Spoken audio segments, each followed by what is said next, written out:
ओम नमः शिवाय। हर हर महादेव।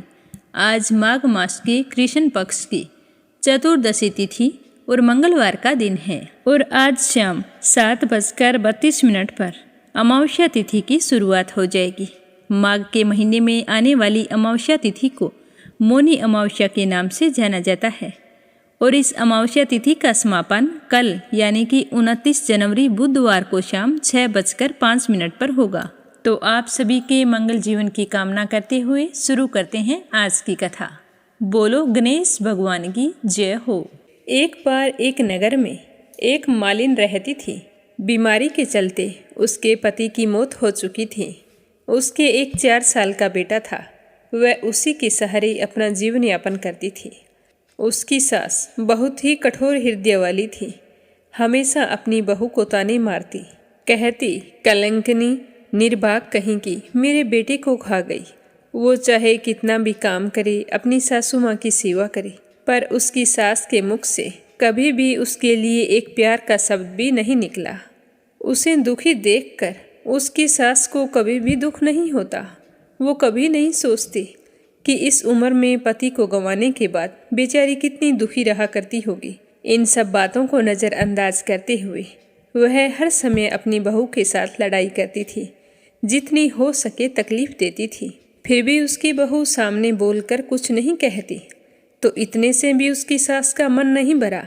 एक दिन उसने अपने गुस्से के चलते अपने पोते और बहू को घर से निकाल दिया। दोनों माँ बेटे रोते रोते घर से चल पड़े। चलते चलते एक जंगल में पहुँच गए। वहाँ जाकर एक बड़े से पेड़ के नीचे बैठ गए। वहाँ से थोड़ी ही दूरी पर एक गणेश जी का मंदिर था। वहाँ पर बहुत सारे लोग गणेश जी के दर्शन करने आते, वहाँ प्रसाद चढ़ाते और फिर वहाँ मौजूद लोगों को बांट देते। तो वो माँ बेटे दोनों गणेश जी के मंदिर में गए। वहाँ जाकर उसकी माँ कहने लगी कि गणेश जी महाराज, मुझसे ऐसी क्या गलती हो गई जिसकी मुझे आप इतनी बड़ी सज़ा दे रहे हैं। पहले मुझसे मेरे पति को छीन लिया और अब मुझे घर से बेघर कर दिया। अब मैं मेरे बेटे के साथ कहाँ जाऊँ, क्या करूँ, कहाँ रहूँ? अब आप ही मुझे कोई रास्ता दिखाएं। आज आपके सिवा हमारे माँ बेटे का कोई नहीं है। फिर माँ बेटे दोनों मंदिर के आगे बैठ गए। जो लोग गणेश जी का प्रसाद वहाँ पर बांटते, उसी प्रसाद को खाकर माँ बेटे अपना गुजारा करने लगे। सुबह शाम दोनों माँ बेटे गणेश जी की पूजा पाठ करते। एक दिन बैठे बैठे गणेश जी की कृपा से उन दोनों के मन में आया कि क्यों ना हम जंगल से फूल लाकर बेचें। यहाँ पर रोजाना लोग आते हैं, अगर हम फूल माला बनाकर बेचेंगे तो यहाँ आने वाले लोग पूजा के लिए फूल जरूर खरीदेंगे। तो इस तरह सोचकर दोनों माँ बेटे सुबह जल्दी जंगल में से फूल लाकर फूल माला बनाकर वहाँ पर बैठ जाते। जब गणेश जी के भक्त वहाँ पर आते तो उससे फूल खरीदते और बदले में उन्हें कुछ रुपए दे देते। तो इस तरह फूल बेचते बेचते कई दिन हो गए। तो कुछ रुपए इकट्ठे हो गए, तो उन्हीं रुपयों से वो पूजा की सामग्री और प्रसाद भी लाकर बेचने लगे। गणेश जी की कृपा से आमदनी बढ़ने लगी। धीरे धीरे उनके पास इतना रुपया इकट्ठा हो गया कि उन्होंने एक मकान बना लिया और पास ही में एक दुकान बना ली। अब उस दुकान के अंदर पूजा की सारी सामग्री, मिठाइयाँ, फूल, दुर्वा घास गणेश भक्तों के लिए हर समय मौजूद होता। तो सुविधा के लिए सारे लोग वहीं पर आकर उन्हीं की दुकान से सारा सामान खरीदते। तो वहाँ पर एक राजा की लड़की थी जो रोजाना मंदिर में पूजा करने आती थी और मालिन की दुकान से ही सामान खरीदती थी। तो मालिन के बेटे को देखकर राजकुमारी उस पर मोहित हो गई और उससे विवाह करने की सोचने लगी। एक दिन उसने अपनी भाभी से अपने मन की बात कही। तो भाभी अनुभवी थी। उसने कहा कि ननंद बाईसा, यह तो मालिन का बेटा है और तुम एक राजा की बेटी हो। अगर तुम्हारा विवाह इस मालिन के बेटे के साथ किया गया तो इससे हमारी बड़ी बदनामी होगी। पर राजकुमारी नहीं मानी। तो उसकी भाभी ने राजकुमारी की माँ यानी कि अपनी सास से यह बात कही कि हमारी बेटी मालिन के बेटे से प्यार करती है और उसी से शादी करना चाहती है। तो उसकी माँ और पिताजी ने उसे बहुत समझाया, पर वो कहने लगी कि मैंने तो प्रतिज्ञा कर ली है, अगर मैं शादी करूँगी तो उसी से करूँगी, नहीं तो मैं शादी नहीं करूँगी। तो राजा कहने लगा कि बेटा, जब तुमने प्रतिज्ञा कर ली है तो मैं तुम्हारी प्रतिज्ञा को कभी नहीं तोड़ूंगा। तो राजा खुशी खुशी अपनी बेटी का विवाह करने के लिए तैयार हो गई और उन्होंने बड़े धूमधाम से अपनी बेटी का विवाह मालिन के बेटे के साथ कर दिया। मालिन ने सबसे पहले बेटे बहू को गणेश जी के मंदिर में ले जाकर पूजा पाठ करवाया और गणेश जी का आशीर्वाद दिलवाया। उसके बाद पूरे नगर में यह बात फैल गई कि गणेश जी की पूजा करने से सारे दुख दर्द दूर हो जाते हैं। ये माँ बेटे यहाँ पर आए थे तो बिल्कुल ही गरीब थे। इनके पास खाने के लिए अनाज और पहनने के लिए कपड़े भी नहीं थे। और देखो, गणेश जी की कृपा से इनके पास कितना धन हो गया है। और आज इस लड़के की शादी राजकुमार की बेटी के साथ हो गई है। तो सारे गांव वाले उसी गणेश मंदिर पर पूजा करने के लिए आने लगे और उन्हीं की दुकान से सामान खरीदते। तो ऐसा करने से मालिन के बेटे का काम दिन दुगना रात चौगुना तरक्की करने लगा।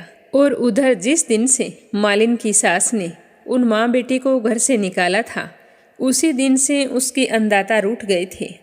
उसके घर में घाटा लगने लगा और सारा सामान बिक गया। धीरे धीरे वह समय भी आ गया जब उस बुढ़िया को एक समय का भोजन भी नसीब नहीं होता था। उसे भूखा मरता देखकर गांव के लोग उस पर बिल्कुल भी दया नहीं दिखाते थे।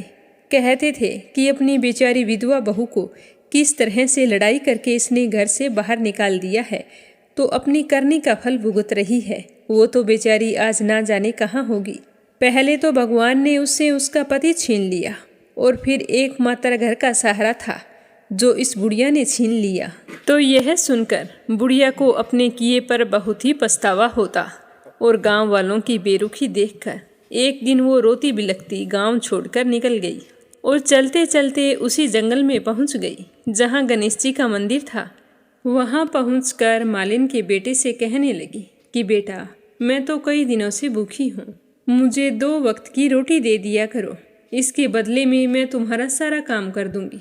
तो लड़के को दया आ गई और उसने उसे काम पर रख लिया। उसने अपने दादी को नहीं पहचाना और उसने उस बुढ़िया को भोजन करवाया। फिर बुढ़िया काम पर लग गई। जैसे ही शाम हुई तो मालिन घर आई। उसने अपनी सास को देखते ही पहचान लिया और कहने लगी कि सासू माँ, आप यहाँ कैसे? तो सास ने पोते की तरफ इशारा करके कहा कि मेरी इस सेठ के यहाँ नौकरी लग गई है। तो उसकी बहू कहने लगी कि सासू माँ, आप ये कैसी बातें कर रही हो? ये आपका पोता है और ये घर भी आपका है। यहाँ आपको काम करने की क्या जरूरत है? जब आपने हमें घर से निकाला था तब गणेश जी भगवान ने हमारी रक्षा की थी। तो यह देखकर वो बुढ़िया बड़ी ही हैरान हुई और अपनी बहू से कहने लगी कि बेटा, मुझसे गलती हो गई, मैंने मेरे करनी का फल भोग लिया है। तुम्हें घर से निकालने के बाद घर में जो कुछ था सब कुछ नष्ट हो गया। मुझे तो खाने के लिए अन्न का एक दाना तक नसीब नहीं होता था और ऊपर से सारे गांव वालों ने मुझसे मुख मोड़ लिया। तभी तो मैं घर छोड़कर निकल गई। बेटा, मुझे मेरी करनी पर बहुत ही पछतावा हो रहा है, तुम मुझे माफ़ कर दो। तो उसकी बहू कहने लगी कि माँ जी, कभी माँ भी अपने बच्चों से माफ़ी मांगती है? जो हुआ सो हुआ, उसे भूल जाओ और खुशी खुशी अपने पोते का सुख देखो। तो वह बुढ़िया सोचने लगी कि मेरी बहू कितनी अच्छी है और मैं इसे कभी भी पहचान नहीं सकी। आज मेरे पास कुछ नहीं है और इसके पास सब कुछ है, फिर भी ये देखो मुझे कितनी प्रेम पूर्वक अपने घर में रखकर मान सम्मान दे रही है। ऐसा सोचते हुए उस बुढ़िया की आंखों से खुशी के आंसू चल पड़े। हे गणेश जी महाराज, जैसा सुख आपने मालिन को दिया वैसा सुख सबको देना। जो आपकी इस कथा को पूरे श्रद्धा भाव से सुने उसकी सारी मनोकामनाएं पूर्ण करना। बोलो गणेश जी भगवान की जय हो। अब अपने सुनते हैं माघ मास महात्म्य का आगे का अध्याय। बोलो श्री हरि विष्णु भगवान की जय हो। श्री वशिष्ठ जी कहने लगे कि हे राजन, मैंने दत्तात्रेय जी द्वारा कहा हुआ माघ मास का महात्म्य कहा है। अब माघ मास के स्नान का फल तुम्हें सुनाता हूँ, ध्यान से सुनना। हे राजन, माघ स्नान सब यज्ञों, व्रतों और तपों का फल देने वाला है। माघ मास में स्नान करने वाले स्वयं तो स्वर्ग में जाते ही हैं तथा उनके माता पिता और दोनों के कुलों को भी स्वर्ग प्राप्त होता है। जो माघ मास के सूर्योदय के समय नदी आदि में स्नान करता है उसके माता पिता के 7 कुलों की पीढ़ियां स्वर्ग को प्राप्त होती है। माघ मास में स्नान करने वाले दुराचारी और कुकर्मी मनुष्य भी पापों से मुक्त हो जाते हैं और इस महीने श्री हरि का पूजन करने वाले पाप समुदाय से छूटकर भगवान के समान शरीर वाले हो जाते हैं।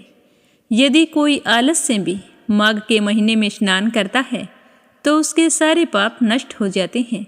जैसे गंधर्व कन्याएं राजा के भयंकर श्राप को भोगती हुई लोमेश ऋषि के वचन से माघ के महीने में स्नान करने से सारे पापों से छूट गई थी। यह वार्ता सुनकर राजा दिलीप विनय के साथ पूछने लगा कि हे गुरुदेव, ये कन्याएं किसकी थी? उनको कब और कैसे श्राप मिला? उनके नाम क्या थे? और ऋषि के वाक्य से कैसे श्राप मुक्त हुई? और उन्होंने कहाँ पर स्नान किया? आप मुझे विस्तार पूर्वक सारी कथा सुनाइए। तो राजा की बात सुनकर गुरु वशिष्ठ जी कहने लगे कि हे राजन, जैसे अग्नि से स्वयं अग्नि उत्पन्न होती है, वैसे ही यह कथा धर्म और संतान उत्पन्न करती है।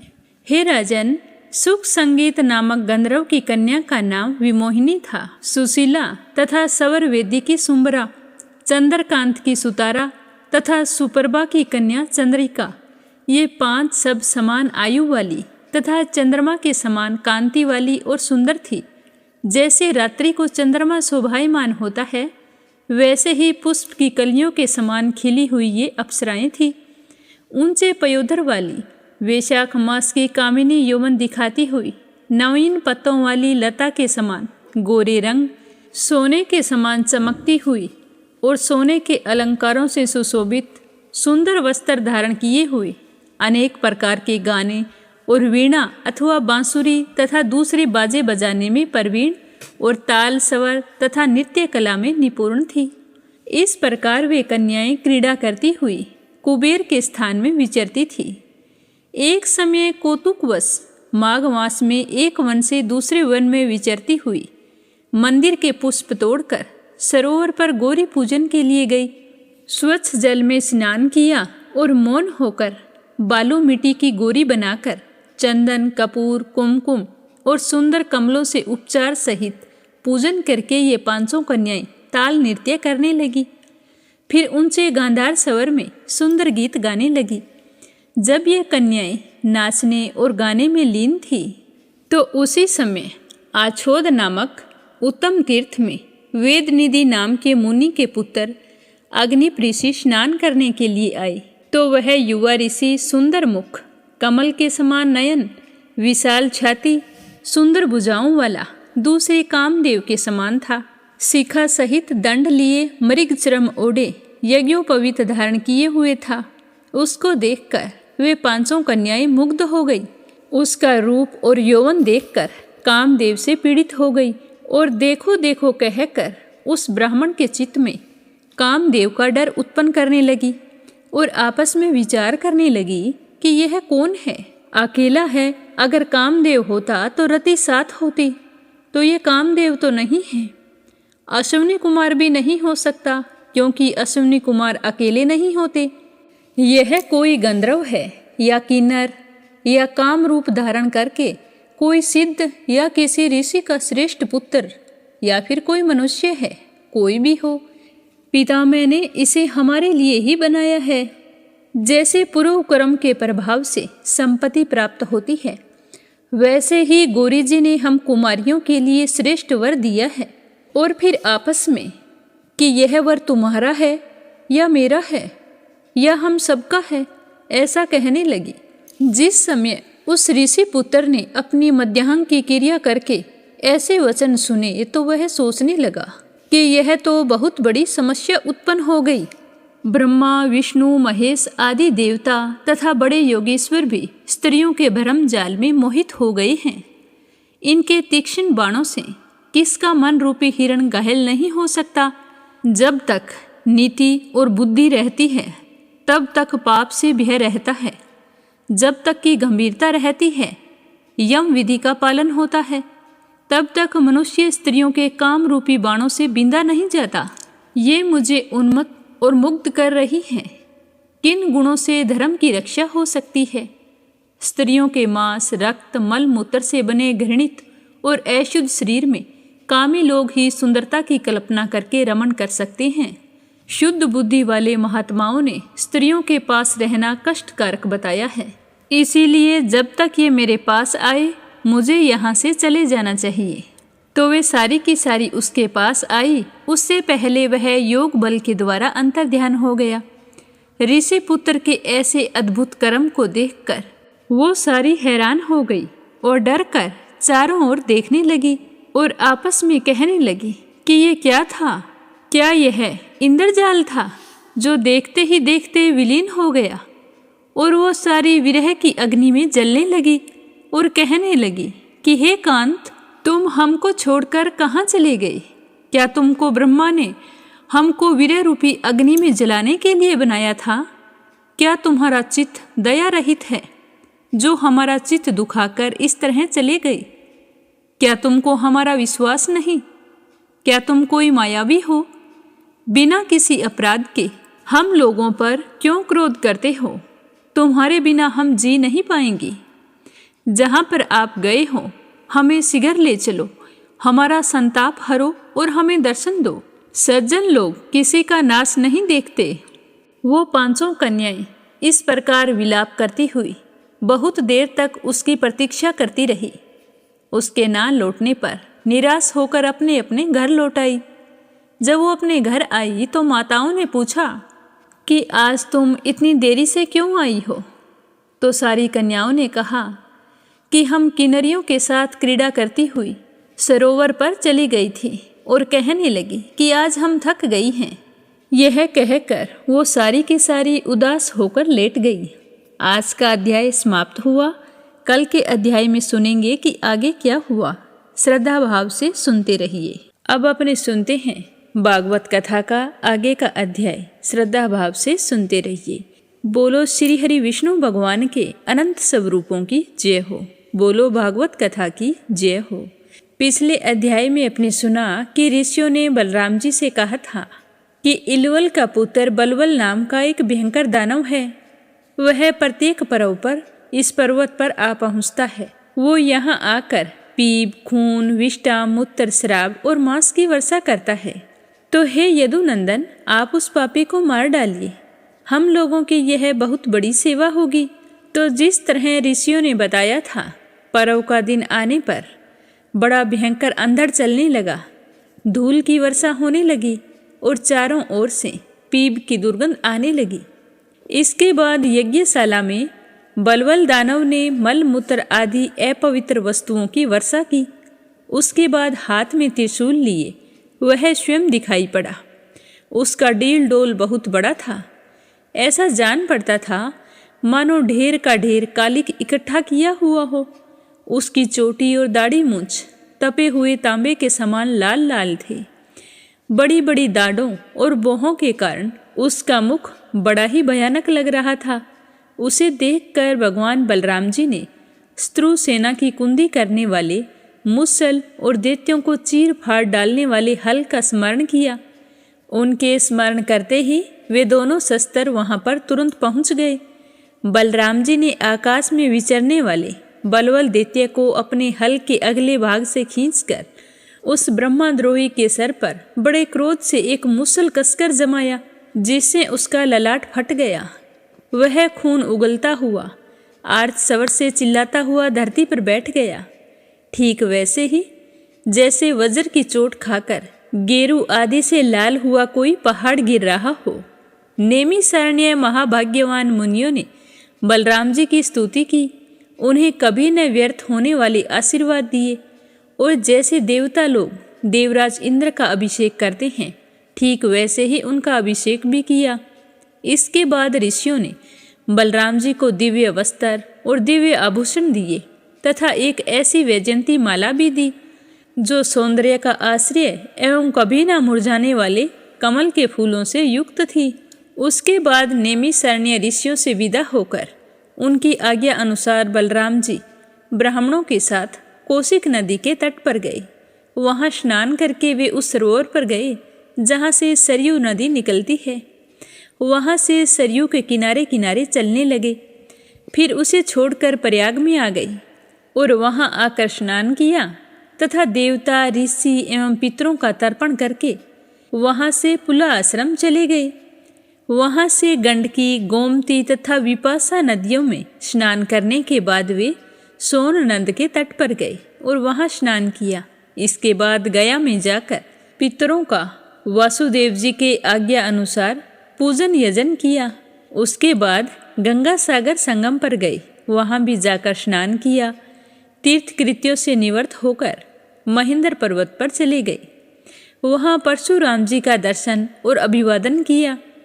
उसके बाद सप्त गोदावरी, वेणा, पम्मा, भीमरथी आदि में स्नान करते हुए स्वामी कार्तिकेय का दर्शन करने के लिए चले गए तथा वहां से महादेव जी के निवास स्थान श्रीशैल पर पहुंच गए। इसके बाद भगवान बलराम ने द्रविड़ देश के परम पुण्य में स्थान वेंकटाचल का दर्शन किया और वहां से कामाक्षी, शिवकांची, विष्णुकांची होते हुए तथा श्रेष्ठ नदी कावेरी में स्नान करते हुए पुण्य में श्रीरंग क्षेत्र में पहुंच गए। श्रीरंग क्षेत्र में भगवान विष्णु सदा विराजमान रहते हैं। वहां से उन्होंने विष्णु भगवान के क्षेत्र ऋषभ पर्वत, दक्षिण मथुरा तथा बड़े बड़े महापापों को नष्ट करने वाले सेतुबंध की यात्रा की। वहां बलराम जी ने ब्राह्मण को 10,000 गौएं दान की और फिर वहां से कृतमाला, ताम्रपर्णी नदियों में स्नान करते हुए वे मल्य पर्वत पर चले गए। वह पर्वत 7 कुल पर्वतों में से एक है। वहां पर विराजमान अगस्त्य मुनि को उन्होंने नमस्कार और अभिवादन किया। अगस्त्य जी से आशीर्वाद और अनुमति प्राप्त करके बलराम जी ने दक्षिण समुद्र की यात्रा की। वहां उन्होंने दुर्गा देवी का कन्याकुमारी के रूप में दर्शन किया। इसके बाद वे फाल्गुन तीर्थ अंतःशयन क्षेत्र में गए। वहां के सर्वश्रेष्ठ पंचापसरस तीर्थ में स्नान किया। उस तीर्थ में सर्वदा विष्णु भगवान का सानिध्य रहता है। वहां बलराम जी ने 10,000 गौएं दान की। अब भगवान बलराम वहां से चलकर केरल और त्रिगत देशों में से होकर भगवान शंकर के क्षेत्र गोकर्ण तीर्थ में आ गए। वहां सदा सर्वदा भगवान शंकर विराजमान रहते हैं। वहां से जल से घिरे द्वीप में निवास करने वाली आर्या देवी का दर्शन करने गए। फिर उसी द्वीप से चलकर सुप्रीक क्षेत्र की यात्रा की। इसके बाद तापी, पयोष्णी और निर्वंध्या नदियों में स्नान करके वे दंडकारण्य में पहुंच गए। फिर वहां से नर्मदा जी के तट पर गए। हे राजन, इस पवित्र नदी के तट पर ही महिष्मतिपुरी है। वहां मनु तीर्थ में स्नान करके वे फिर प्रभास क्षेत्र में चले गए। वहीं उन्होंने ब्राह्मणों से सुना कि कौरवों और पांडवों के युद्ध में अधिकांश क्षत्रियों का संहार हो गया। उन्होंने ऐसा अनुभव किया कि अब पृथ्वी का बहुत सा भार उतर गया है। जिस दिन रणभूमि में भीमसेन और दुर्योधन गदा युद्ध कर रहे थे, उसी दिन बलराम जी उन्हें रोकने के लिए कुरुक्षेत्र जा पहुंचे। महाराज युधिष्ठिर, नकुल, सहदेव, भगवान श्री कृष्ण और अर्जुन ने बलराम जी को देखकर प्रणाम किया और चुपचाप खड़े रहे। वे डरते हुए मन ही मन सोचने लगे कि ये ना जाने क्या कहने के लिए यहाँ पर पधारे हैं। उस समय भीमसेन और दुर्योधन दोनों ही हाथ में गदा लेकर एक दूसरे को जीतने के लिए क्रोध से भरकर भांति भांति के पैंतरे बदल रहे थे। उन्हें देखकर बलराम जी ने कहा कि राजा दुर्योधन और भीमसेन, तुम दोनों वीर हो। तुम दोनों में बल पौरुष भी समान है। मैं ऐसा समझता हूँ कि भीमसेन में बल अधिक है और दुर्योधन ने गदा युद्ध में शिक्षा अधिक पाई है। इसीलिए तुम जैसे लोगों के समान बलशाली होने के कारण एक की जय या पराजय होती हुई नहीं दिखाई देती। तुम लोग व्यर्थ का युद्ध मत करो और इस युद्ध को यहीं पर बंद कर दो। हे राजन, बलराम जी की बात दोनों के लिए हितकर थी, परंतु उन दोनों का वैर भाव इतना दृढ़ मूल हो गया था कि उन्होंने बलराम जी की बात नहीं मानी। वे एक दूसरे की कटु वाणी और दुर्व्यवहारों का स्मरण करके उन्नत से हो रहे थे। भगवान बलराम जी ने निश्चय किया कि इनका प्रारब्ध ऐसा ही है। इसीलिए उसके संबंध में विशेष आग्रह न करके वे द्वारिका लौट आए। द्वारिका में उग्रसेन आदि गुरुजनों तथा अन्य संबंधियों ने बड़े प्रेम से आगे आकर उनका स्वागत किया। वहाँ से बलराम जी फिर नैमिषारण्य क्षेत्र में गए। वहाँ ऋषियों ने विरोध भाव से युद्ध आदि से निवृत्त बलराम जी के द्वारा बड़े प्रेम से सब प्रकार के यज्ञ करवाए। हे राजन, सच पूछो तो जितने भी यज्ञ हैं वे सब बलराम जी के ही अंग हैं। इसीलिए उनका यह यज्ञ अनुष्ठान लोक संग्रह के लिए ही हुआ था। सर्वसमर्थ भगवान बलराम ने उन ऋषियों को विशुद्ध तत्व ज्ञान का उपदेश दिया, जिससे वे लोग इस संपूर्ण विश्व को अपने आप में और अपने आप को सारे विश्व में अनुभव करने लगे। इसके बाद बलराम जी ने अपनी पत्नी रेवती के साथ यज्ञांत स्नान किया और सुंदर सुंदर वस्त्र तथा आभूषण पहनकर अपने भाई बंधु तथा स्वजन संबंधियों के साथ इस प्रकार शोभायमान हुए जैसे अपनी चंद्रिका एवं नक्षत्रों के साथ चंद्रदेव होते हैं। हे राजन, भगवान बलराम स्वयं अनंत हैं। उनका स्वरूप मन और वाणी के परे हैं। उन्होंने लीला के लिए ही यह मनुष्यों का सा शरीर ग्रहण किया है। उन बलशाली बलराम जी के ऐसे ऐसे चरित्रों की गिनती भी नहीं की जा सकती। जो पुरुष अनंत, सर्वव्यापक, अद्भुत कर्मा भगवान बलराम जी के चरित्रों का सुबह और शाम को स्मरण करता है, वह भगवान का अत्यंत प्रिय हो जाता है। सुखदेव जी की बात सुनकर राजा परीक्षित कहने लगे कि भगवान प्रेम और मुक्ति के दाता पर ब्रह्मा परमात्मा भगवान श्री कृष्ण की शक्ति अनंत है। इसीलिए उनकी माधुर्य और ऐश्वर्य से भरी लीलाएं भी अनंत हैं। अब हम उनकी दूसरी लीलाएं, जिनका वर्णन आज तक आपने नहीं किया है, वो हम सुनना चाहते हैं। हे ब्राह्मण, यह जीव विषय सुख को खोजते खोजते अत्यंत दुखी हो गया है। वे बाण की तरह इनके चित्त में चुभते रहते हैं। ऐसी स्थिति में ऐसा कौन सा रसिक रस का विशेषज्ञ पुरुष होगा जो बार बार पवित्र कीर्ति भगवान श्री कृष्ण की मंगलमय लीलाओं का स्मरण करके भी उनसे विमुख होना चाहेगा। जो वाणी भगवान के गणों का गान करती है वही सच्ची वाणी है। वे ही हाथ सच्चे हैं जो भगवान की सेवा के लिए काम करते हैं। वही मन सच्चा है जो चराचर प्राणियों के हृदय में निवास करने वाले भगवान का स्मरण करता है। और वे ही कान वास्तव में कान कहने योग्य हैं जो भगवान की पुण्यमयी कथाओं को सुनते हैं। और वही सिर वास्तव में सिर है जो चराचर जगत को भगवान की चल अचल प्रतिमा समझकर नमस्कार करता है। और जो सर्वत्र भगवत विग्रह का दर्शन करते हैं, वे ही नेत्र वास्तव में नेत्र हैं। शरीर के जो अंग भगवान और उनके भक्तों के चरणोदक का सेवन करते हैं, वे ही अंग वास्तव में अंग है। सच पूछिए तो उन्हीं का होना सफल है। सूत जी कहते हैं कि सोनकादि ऋषियों, जब राजा परीक्षित ने इस प्रकार प्रश्न किया, तब भगवान सुखदेव जी का हृदय भगवान श्री कृष्ण में ही तल्लीन हो गया। तब उन्होंने राजा परीक्षित से इस प्रकार कहा कि हे परीक्षित, एक ब्राह्मण भगवान श्री कृष्ण के परम मित्र थे। वे बड़े ब्रह्मज्ञानी, विषयों से विरक्त, शांत चित्त और जितेंद्रिय थे। वे गृहस्थ होने पर भी किसी प्रकार का संग्रह परिग्रह न रखकर प्रारब्ध के अनुसार जो कुछ मिलता उसी में संतुष्ट रहते थे। उनके वस्त्र तो फटे पुराने थे ही, उनकी पत्नी के वस्त्र भी वैसे ही थे। वह भी अपने पति के समान ही भूख से दुबली होती जा रही थी। एक दिन दरिद्रता की प्रतिमूर्ति दुखनी पतिव्रता भूख के मारे कांपती हुई अपने पति देव के पास आई और मुरझाए हुए मुख से कहने लगी कि हे स्वामी, साक्षात लक्ष्मीपति भगवान श्री कृष्ण आपके सखा हैं। वे भक्त वत्सल, कल्पतरु, शरणागत वत्सल और ब्राह्मणों के परम भक्त हैं।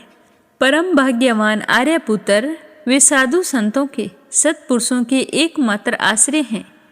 अब आप उनके पास जाइए। जब वे जानेंगे कि आप कुटुंबी हैं और अन्न के बिना दुखी हो रहे हैं, तो वे आपको बहुत सारा धन देंगे। आजकल वे भोज, वृष्णि, यदोकवंशी यादवों के स्वामी के रूप में द्वारिका में निवास कर रहे हैं और वे इतने उदार हैं कि जो उनके चरण कमलों का स्मरण करते हैं तो उन प्रेमी भक्तों को वे अपने आप तक का दान कर डालते हैं। ऐसी स्थिति में जगत गुरु भगवान श्री कृष्ण अपने भक्तों की यदि धन और विषय सुख जो अत्यंत वांछनीय नहीं है दे दें तो इसमें कौन सी बड़ी बात है। इस प्रकार उन ब्राह्मण देवता की पत्नी ने अपने पति से कई बार बड़ी नम्रता से प्रार्थना की। तब उन्होंने सोचा कि धन की तो कोई बात नहीं, परंतु भगवान श्री कृष्ण का दर्शन हो जाएगा। यह जीवन तो बड़े लाभ का है, मैं अवश्य जाऊंगा। तो यही विचार करके उन्होंने जाने का निश्चय किया और अपनी पत्नी से बोले कि हे कल्याणी, घर में कुछ भेंट देने योग्य वस्तु है क्या? यदि है तो मुझे लाकर दो। तब उस ब्राह्मणी ने आस पड़ोस के ब्राह्मणों के घर से 4 मुट्ठी चिवड़े मांगकर एक कपड़े में बांध दिए थे और भगवान को भेंट देने के लिए अपने पति देव को दे दिए। इसके बाद वे ब्राह्मण देवता उन चिवड़ों को लेकर द्वारिका के लिए चल पड़े। वे मार्ग में यह सोचते हुए जा रहे थे कि मुझे बलराम श्री कृष्ण के दर्शन कैसे होंगे। अतः हे राजन, द्वारिका में पहुंचने पर वे ब्राह्मण देवता दूसरे ब्राह्मणों के साथ सैनिकों की 3 छावनियां और 3 ड्योढ़ियां पार करके भगवत कर्म का पालन करने वाले अंधक और वृष्णिवंशी यादवों के महलों में, जहां पहुंचना अत्यंत कठिन है, वहां जा पहुंचे। उनके बीच भगवान श्री कृष्ण की 16,000 रानियों के महल थे, तो उनमें से एक में ब्राह्मण देवता ने प्रवेश किया। वह महल बहुत ही सजाया हुआ था, अत्यंत शोभा युक्त था। उसमें प्रवेश करते समय ऐसे मालूम हुआ मानो वे ब्रह्म आनंद के समुद्र में डूब उतर रहे हों। उस समय भगवान श्री कृष्ण अपनी प्राण प्रिया रुक्मिणी जी के पलंग पर विराजे हुए थे। ब्राह्मण देवता को दूर से ही देखकर वे सहसा उठ खड़े हुए और उनके पास आकर बड़े आनंद से उन्हें अपनी भुजा पास में बांध लिया। अपने प्यारे सखा ब्राह्मण देवता के अंग स्पर्श से अत्यंत आनंदित हुए। उनके कमल के समान कोमल नेत्रों से प्रेम के आंसू बहने लगे। हे राजन, कुछ समय के बाद भगवान श्री कृष्ण ने उन्हें ले जाकर अपने पलंग पर बैठा दिया और स्वयं पूजन की सामग्री लाकर उनकी पूजा की। भगवान श्री कृष्ण सभी को पवित्र करने वाले हैं। फिर भी उन्होंने अपने हाथों ब्राह्मण देवता के पांव पखार कर उनका चरणोदक अपने सिर पर धारण किया और उनके शरीर में चंदन, अंगराज, केसर आदि दिव्य गंधों का लेपन किया। फिर उन्होंने बड़े आनंद से सुगंधित धूप और दीप से अपने मित्र की आरती उतारी। इस तरह पूजा करके पान देकर बड़े मधुर वचनों से बोले कि भले पधारे, ऐसा कहकर उनका स्वागत किया। ब्राह्मण देवता फटे पुराने वस्त्र पहने हुए थे। शरीर अत्यंत मलिन और दुर्बल था। उनकी देह की सारी नसें दिखाई पड़ रही थी। तो स्वयं भगवती रुक्मिणी जी चंवर डुलाकर उनकी सेवा करने लगी। अंतःपुर की स्त्रियां यह देखकर अत्यंत विस्मित हो गई कि पवित्र कीर्ति भगवान श्री कृष्ण अतिशय प्रेम से इस मैले कुचीले ब्राह्मण की पूजा कर रहे हैं। तो यह देखकर वे आपस में कहने लगी कि इस नंग दड़ंग, निर्धन, निंदनीय और निकृष्ट भिखमंगे ने ऐसा कौन सा पुण्य किया है जिससे त्रिलोकी गुरु श्रीनिवास श्री कृष्ण स्वयं इनका आदर सत्कार कर रहे हैं। देखो तो सही, इन्होंने अपने पलंग पर सेवा करती हुई स्वयं लक्ष्मी रूपिणी रुक्मिणी जी को छोड़कर इस ब्राह्मण को बड़े भाई बलराम के समान हृदय से लगा लिया है। हे राजन, इस तरह भगवान श्री कृष्ण और वो ब्राह्मण दोनों एक दूसरे का हाथ पकड़कर अपने पूर्व जीवन की उन आनंददायक घटनाओं का स्मरण और वर्णन करने लगे जो गुरुकुल में रहते समय घटित हुई थी। भगवान श्री कृष्ण ने कहा कि धर्म के मर्मज्ञ ब्राह्मण देव, गुरु दक्षिणा देकर जब आप गुरुकुल से लौट आए थे तब आपने अपने अनुरूप किसी स्त्री से विवाह किया या नहीं? मैं जानता हूँ कि आपका चित्त गृहस्थी में रहने पर भी पराय विषय भोगों में आसक्त नहीं है। हे विद्वान, मुझे यह भी मालूम है कि धन आदि में आपकी कोई प्रीति नहीं है।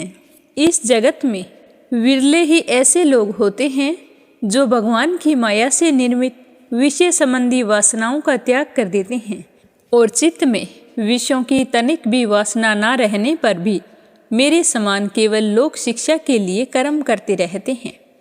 ब्राह्मण शिरोमणि, क्या आपको उस समय की बात याद है जब हम दोनों एक साथ गुरुकुल में निवास करते थे? सचमुच गुरुकुल में ही दिव्य जातियों को अपने ज्ञातव्य वस्तु का ज्ञान होता है, जिसके द्वारा वे अज्ञान अंधकार से पार हो जाते हैं। हे मित्र, इस संसार में शरीर का कारण जन्मदाता पिता प्रथम गुरु है। उसके बाद उपनयन संस्कार करके सत्कर्मों की शिक्षा देने वाला दूसरा गुरु है, वह मेरे ही समान पूज्य है। तदंतर ज्ञानो उपदेश करके परमात्मा को प्राप्त कराने वाला गुरु तो मेरा स्वरूप ही है। वर्ण आश्रमियों के ये 3 गुरु होते हैं। मेरे प्यारे मित्र, गुरु के स्वरूप में स्वयं मैं हूँ। इस जगत में वर्ण आश्रमियों में जो लोग अपने गुरुदेव के उपदेश अनुसार अनायास ही भवसागर पार कर लेते हैं, वे अपने स्वार्थ और परमार्थ के सच्चे जानकार होते हैं। प्रिय मित्र, मैं सबका आत्मा हूँ, सबके हृदय में अंतर्यामी रूप से विराजमान हूँ। मैं गृहस्थ के धर्म, 5 महायज्ञ आदि से, ब्रह्मचारी के धर्म, उपनयन, वेद अध्ययन आदि से, वानप्रस्थी के धर्म, तपस्या से और सब ओर से उपरत हो जाना, इस सन्यासी के धर्म से भी उतना संतुष्ट नहीं होता जितना कि गुरुदेव की सेवा करने से संतुष्ट होता हूँ। हे ब्राह्मण, जिस समय हम लोग गुरुकुल में निवास कर रहे थे, उस समय की वह बात आपको याद है क्या, जब हम दोनों को एक दिन हमारी गुरु पत्नी ने ईंधन लाने के लिए जंगल में भेजा था? उस समय हम लोग एक घोर जंगल में गए हुए थे और बिना ऋतु के ही बड़ा भयंकर अंधकार और वर्षा होने लगी थी। आकाश में बिजली कड़कने लगी थी और सूर्यास्त हो गया था। चारों ओर अंधेरा ही अंधेरा फैल गया था। धरती पर इस प्रकार पानी हो गया था कि पता ही नहीं चल रहा था कि कहाँ गड्ढा है और कहाँ किनारा है। वह वर्षा क्या थी, एक छोटा मोटा प्रलय ही था। आंधी के झटकों और वर्षा की बौछारों से हम लोगों को बड़ी पीड़ा हुई। दिशा का ज्ञान ही नहीं रहा। हम लोग अत्यंत आतुर हो गए और एक दूसरे का हाथ पकड़कर जंगल में इधर उधर भटकते रहे। जब हमारे गुरु सांदीपनी मुनि को इस बात का पता चला, जब वे सूर्योदय होने पर हम लोगों को ढूंढते हुए जंगल में पहुँचे और उन्होंने देखा कि हम अत्यंत आतुर हो रहे हैं, तो वे कहने लगे कि आश्चर्य है, हे पुत्रों, तुम लोगों ने हमारे लिए अत्यंत कष्ट उठाया है। सभी प्राणियों को अपना शरीर सबसे अधिक प्रिय होता है, परंतु तुम लोगों ने उसकी तनिक भी परवाह नहीं की और हमारी सेवा में ही संलग्न रहे। गुरु के ऋण से मुक्त होने के लिए सत शिष्यों का इतना ही कर्तव्य है कि वे विशुद्ध भाव से अपना सब कुछ और शरीर भी गुरुदेव की सेवा में समर्पित कर दे। हे द्विज शिरोमणियों, मैं तुम लोगों से अत्यंत प्रसन्न हूँ। तुम्हारे सारे मनोरथ, सारी अभिलाषाएं पूर्ण हों और तुम लोगों ने हमसे जो वेद अध्ययन किया है वह तुम्हें सर्वदा कंठस्थ रहे तथा इस लोक एवं परलोक में कहीं भी निष्फल ना हो। मेरे प्यारे मित्र, जिस समय हम लोग गुरुकुल में निवास कर रहे थे, हमारे जीवन में ऐसी ऐसी अनेकों घटनाएं घटित हुई थी। इसमें संदेह नहीं कि गुरुदेव की कृपा से ही मनुष्य शांति का अधिकारी होता है और पूर्णता को प्राप्त करता है। तो भगवान श्री कृष्ण की बात सुनकर ब्राह्मण देवता ने कहा कि देवताओं के आराध्य देव जगत गुरु श्री कृष्ण, भला अब हमें क्या करना बाकी है, क्योंकि आपके साथ जो सत्य संकल्प परमात्मा है, हमें गुरुकुल में रहने का सौभाग्य प्राप्त हुआ था। हे प्रभु, छंदोमय वेद, धर्म, अर्थ, काम, मोक्ष चतुर्विध पुरुषार्थ के मूल स्रोत हैं और वे हैं आपके शरीर। वहीं आप वेद अध्ययन के लिए गुरुकुल में निवास करें, यह मनुष्य लीला का अभिन्न नहीं है तो और क्या है। इस तरह बताते हुए सुखदेव जी कहने लगे कि हे राजन, भगवान श्री कृष्ण सबके मन की बात जानते हैं। वे ब्राह्मणों के परम भक्त, उनके कलेशों के नाशक तथा संतों के एकमात्र आश्रय हैं। तो वे इस प्रकार से ब्राह्मण देवता के साथ बहुत देर तक बातचीत करते रहे। अब वे अपने प्यारे सखा उन ब्राह्मण से तनिक मुस्कुराकर विनोद करते हुए बोले। उस समय भगवान श्री कृष्ण उन ब्राह्मण देवता की ओर प्रेम भरी दृष्टि से देख रहे थे। भगवान श्री कृष्ण ने कहा कि हे ब्राह्मण देवता, आप अपने घर से मेरे लिए क्या उपहार लाए हैं? मेरे प्रेमी भक्त जब प्रेम से थोड़ी सी वस्तु भी मुझे अर्पण करते हैं तो वह मेरे लिए बहुत हो जाती है, परंतु मेरे अभक्त यदि बहुत सी सामग्री भी मुझे भेंट करते हैं तो भी मैं उससे संतुष्ट नहीं होता हूँ। जो पुरुष प्रेम भक्ति से फल फूल अथवा पत्ता पानी में से कोई भी वस्तु मुझे समर्पित करता है तो मैं उस शुद्ध चित्त भगत का वह प्रेम उपहार केवल स्वीकार ही नहीं करता बल्कि तुरंत भोग लगा लेता हूँ। हे राजन, भगवान श्री कृष्ण के ऐसा कहने पर भी उस ब्राह्मण देवता ने लज्जावश उन लक्ष्मीपति को वे 4 मुट्ठी चिवड़े नहीं दिए। उन्होंने संकोच से अपना मुंह नीचे कर लिया। परीक्षित, भगवान श्री कृष्ण समस्त प्राणियों के हृदय का एक एक संकल्प और उनका अभाव भी जानते हैं। उन्होंने ब्राह्मण के आने का कारण उनके हृदय की बात जान ली। अब वे विचार करने लगे कि एक तो यह मेरा प्यारा सखा है और दूसरा इसने पहले कभी लक्ष्मी की कामना से मेरा भजन नहीं किया है। इस समय यह अपनी पतिव्रता पत्नी को प्रसन्न करने के लिए उसी के आग्रह से यहाँ आया है। अब मैं इसे ऐसी संपत्ति दूंगा जो देवताओं के लिए भी अत्यंत दुर्लभ है। भगवान श्री कृष्ण ने ऐसा विचार करके उनके वस्त्रों में से चिथड़े की एक पोटली में बंधा हुआ चिवड़ा, यह क्या है सखा, ऐसा कहकर स्वयं ही छीन लिया और बड़े आदर से कहने लगे कि मेरे प्यारे मित्र, यह तो तुम मेरे लिए अत्यंत प्रिय भेंट लेके आए हो। ये चिवड़े ना मुझे बल्कि सारे संसार को तृप्त करने के लिए पर्याप्त हैं। ऐसा कहकर वे उसमें से एक मुट्ठी चिवड़ा खा गए और ज्यों ही दूसरी मुट्ठी भरी त्यों ही रुक्मिणी जी के रूप में स्वयं भगवती लक्ष्मी जी ने भगवान श्री कृष्ण का हाथ पकड़ लिया। क्योंकि वे तो एकमात्र भगवान के प्राण हैं, उन्हें छोड़कर और कहीं जा नहीं सकती, तो हाथ पकड़कर भगवान श्री कृष्ण से कहने लगी कि विश्व आत्मन, बस बस, मनुष्य को इस लोक में तथा मरने के बाद परलोक में भी समस्त संपत्तियों की समृद्धि प्राप्त करने के लिए यह एक मुट्ठी चिवड़ा ही बहुत है, क्योंकि आपके लिए इतना ही प्रसन्नता का हेतु बन जाता है। इस तरह बताते हुए सुखदेव जी कहने लगे कि हे राजन, ब्राह्मण देवता उस रात को भगवान श्री कृष्ण के महल में ही रहे।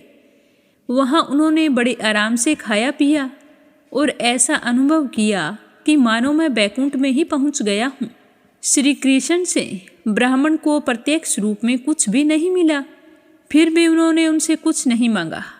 वे अपने चित्त की करतूत पर कुछ लज्जित से होकर भगवान श्री कृष्ण के दर्शन जनित आनंद में डूबते उतरते अपने घर की ओर चल पड़े और वे मन ही मन सोचने लगे कि अहो, कितने आनंद और आश्चर्य की बात है कि ब्राह्मणों को अपना इष्ट देव मानने वाले भगवान श्री कृष्ण की ब्राह्मण भक्ति आज मैंने अपनी आंखों से देख ली। धन्य हैं जिनके वक्ष स्थल पर स्वयं लक्ष्मी जी सदा विराजमान रहती हैं।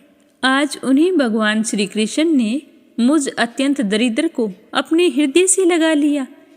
कहाँ तो मैं अत्यंत पापी और दरिद्र, और कहाँ लक्ष्मी के एकमात्र आश्रय भगवान श्री कृष्ण, परंतु उन्होंने यह ब्राह्मण है ऐसा समझकर मुझे अपनी भुजाओं में भरकर हृदय से लगा लिया। इतना ही नहीं, उन्होंने मुझे उस पलंग पर सुलाया जिस पर उनकी प्राण प्रिया रुक्मिणी जी शयन करती है, मानो मैं उसका सगा भाई हूँ। कहाँ कहाँ तक कहूँ, मैं थका हुआ था, इसीलिए स्वयं उनकी पटरानी रुक्मिणी जी ने अपने हाथों चवर डुलाकर मेरी सेवा की थी। और देवताओं के आराध्य देव होकर भी ब्राह्मणों को अपना इष्ट देव मानने वाले प्रभु ने स्वयं पांव दबाकर अपने हाथों से खिला पिलाकर मेरी अत्यंत सेवा की और देवताओं के समान मेरी पूजा की। स्वर्ग, मोक्ष, पृथ्वी और रसातल की संपत्ति तथा समस्त योग सिद्धियों की प्राप्ति का मूल उनके चरणों की पूजा है। फिर भी परम दयालु श्री कृष्ण ने यह सोचकर मुझे थोड़ा सा भी धन नहीं दिया कि कहीं यह दरिद्र थोड़ा सा धन पाकर मतवाला हो जाए और मुझे भूल जाए। इस प्रकार मन ही मन विचार करते करते ब्राह्मण देवता अपने घर के पास पहुंच गए। वे वहां जाकर देखते हैं कि सबका सब स्थान सूर्य, अग्नि और चंद्रमा के समान तेजस्वी रतन निर्मित महलों से घिरा हुआ है। ठोर ठोर पर चित्र विचित्र उपवन और उद्यान बने हुए हैं तथा उनमें झुंड के झुंड रंग बिरंगे पक्षी कलरव कर रहे हैं। सरोवरों में कुमुदनी तथा श्वेत, नील और सुगंधी भांति भांति के कमल के फूल खिले हुए हैं। सुंदर सुंदर स्त्री पुरुष बन ठन कर इधर उधर विचर रहे हैं। उस स्थान को देखकर ब्राह्मण देवता सोचने लगे कि मैं ये क्या देख रहा हूँ, ये किसका स्थान है? यदि वह यही स्थान है जहाँ मैं रहता था तो यह ऐसा कैसे हो गया? वो इसी प्रकार सोच ही रहे थे कि देवताओं के समान सुंदर सुंदर स्त्री पुरुष गाजे बाजे के साथ मंगल गीत गाते हुए उस महाभाग्यवान ब्राह्मण की आगवानी करने के लिए आगे आए। पति देव का शुभ आगमन सुनकर ब्राह्मणी को अपार आनंद हुआ और वह हड़बड़ाकर जल्दी जल्दी घर से निकल आई। उस समय वह ऐसी मालूम हो रही थी कि मानो लक्ष्मी जी ही कमल वन से पधारी हों। पति देव को देखते ही पतिव्रता पत्नी के नेत्रों में प्रेम और उत्कंठा के आवेग से आंसू छलक आए। उसने अपने नेत्र बंद कर लिए। ब्राह्मणी ने बड़े प्रेम भाव से उन्हें नमस्कार किया और मन ही मन आलिंगन किया। हे राजन, ब्राह्मण पत्नी सोने का हार पहनी हुई दासियों के बीच में विमान स्थित देवांगना के समान अत्यंत शोभायमान एवं देदीप्यमान हो रही थी। उसे इस रूप में देखकर वे तो हैरान हो गए और सोचने लगे कि मैं क्या सोच रहा था और ये क्या हो गया। फिर ब्राह्मण देवता ने अपनी पत्नी के साथ बड़े प्रेम से अपने महल में प्रवेश किया। उनका महल क्या था, मानो देवराज इंद्र का निवास स्थान हो। इसमें मणियों के सैकड़ों खंभे खड़े थे। हाथी के दांत के बने हुए और सोने के पात से मंडे हुए पलंगों पर दूध के फैन की तरह श्वेत और कोमल बिछौने बिछे हुए थे। बहुत से चमर वहां रखे हुए थे जिनमें सोने की डंडियां लगी हुई थी। सोने के सिंहासन शोभायमान हो रहे थे जिन पर बड़ी कोमल कोमल गद्दियां लगी हुई थी।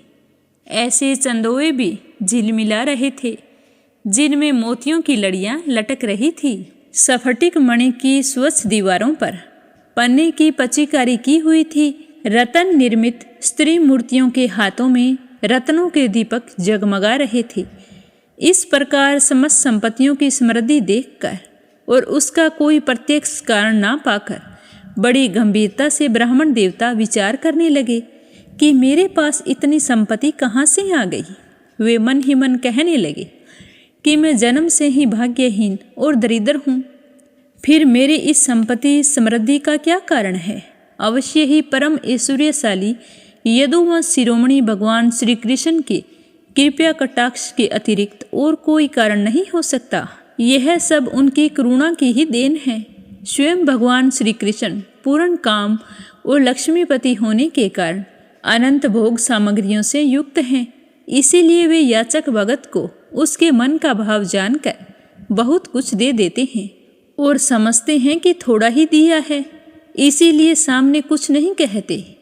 मेरे यदुवंश शिरोमणि सखा श्याम सुंदर सचमुच उस मेघ से भी बढ़कर उदार है जो समुद्र को भर देने की शक्ति रखने पर भी किसान के सामने ना बरसकर उसके सो जाने पर रात में बरसता है और बहुत बरसने पर भी समझता है कि थोड़ा ही बरसा हूँ। मेरे प्यारे सखा, हे श्री कृष्ण, इतना सब कुछ देकर थोड़ा ही मानते हो और उनका प्रेमी भक्त यदि उनके लिए कुछ भी कर दे तो वे थोड़े को ही बहुत मान लेते हैं। देखो तो सही, मैंने केवल एक मुट्ठी चिवड़ा भेंट किया था पर उदार शिरोमणि श्री कृष्ण ने उसे कितने प्रेम से स्वीकार किया है। मुझे जन्म जन्म उन्हीं का प्रेम, उन्हीं की ठेसिता, उन्हीं की मित्रता और उन्हीं की सेवा प्राप्त हो। मुझे संपत्ति की कोई आवश्यकता नहीं। सदा सर्वदा उन्हीं गुणों के एकमात्र निवास स्थान महानुभाव भगवान श्री कृष्ण के चरणों में मेरा अनुराग बढ़ता जाए और उन्हीं के प्रेमी भक्तों का सत्संग प्राप्त हो। अजन्मा भगवान श्री कृष्ण संपत्ति आदि के दोष जानते हैं। वे देखते हैं कि बड़े बड़े धनियों का धन और ऐश्वर्य के मद से पतन हो जाता है, इसीलिए वे अपने अदूरदर्शी भक्त को उसके मांगते रहने पर भी तरह तरह की संपत्ति, राज्य और ऐश्वर्य आदि नहीं देते। यह उनकी बड़ी कृपा है। इस तरह बताते हुए सुखदेव जी कहने लगे कि हे राजन, अपनी बुद्धि से इस प्रकार निश्चय करके वे ब्राह्मण देवता त्यागपूर्वक अनासक्त भाव से अपनी पत्नी के साथ भगवत प्रसाद स्वरूप विषयों को ग्रहण करने लगे और दिनों दिन उनकी प्रेम भक्ति बढ़ने लगी।